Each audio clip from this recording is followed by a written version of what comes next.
Hello and welcome to my vlog. I'm Max. So today I'm going to be talking about my work, how I got my job, what my job is, and how it is as a deaf person. So I work for a charity for deaf and hard of hearing people. And it's based in Borough in London and it's funded by the council.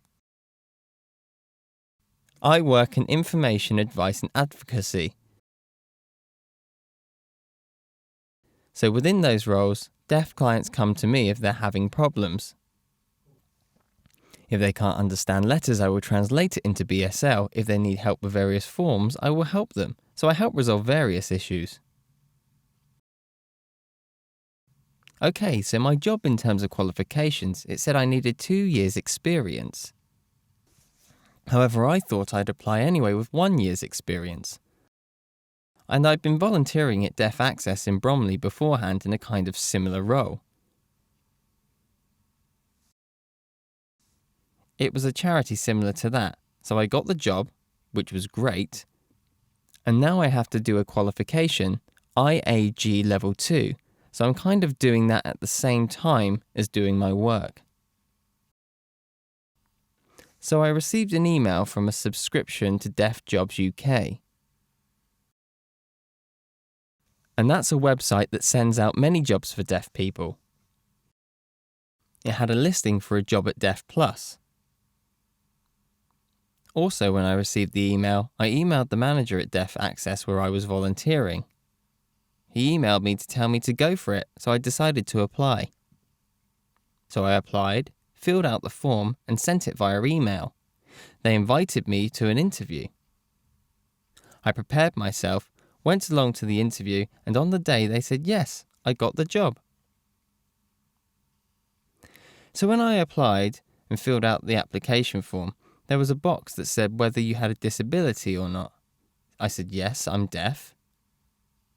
I wanted to make them aware I was deaf because if it was a hearing panel and they were all asking me questions, I wanted them to prepare and have an interpreter and be flexible in relation to that, so that's why I mentioned it.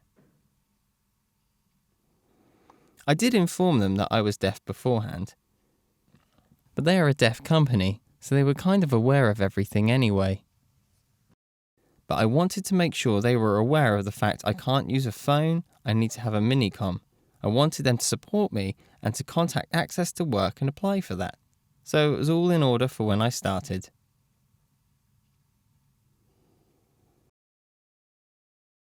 So back when I was 16, my sister was working at a pub.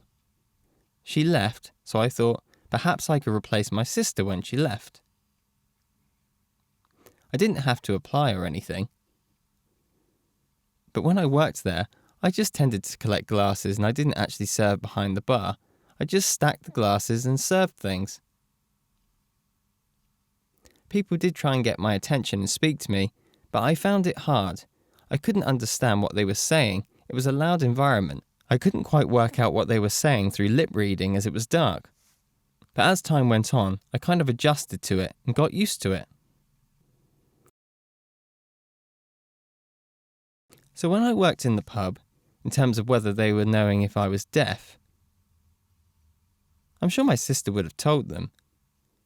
But sometimes they would talk behind me and things, but I had to tell them, look, I need to see you to lip read you. And sometimes they would write things down because they couldn't sign. It was a kind of learning process and we got used to each other. I just had to teach them really how to work with a deaf colleague, but eventually it was smooth. So back when I was at school, in terms of a name for a job, I didn't really have one. I was a bit unsure of what I wanted to become. My mum was a centre manager, so she was quite high up in her role. So with the CV and the interview, she was aware as to what really should be within the CV. So I did speak to her and she adjusted it here and there and helped me with that. And some of my friends who have higher roles, I spoke to them about things. And they helped me change my CV to match the job description.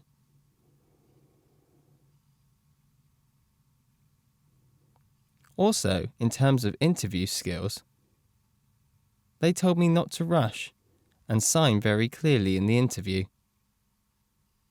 So I picked up lots of advice from various people. Thank you for watching my vlog. I hope you enjoyed it. If you'd like to know anything more or any further information, you can look at the website link below.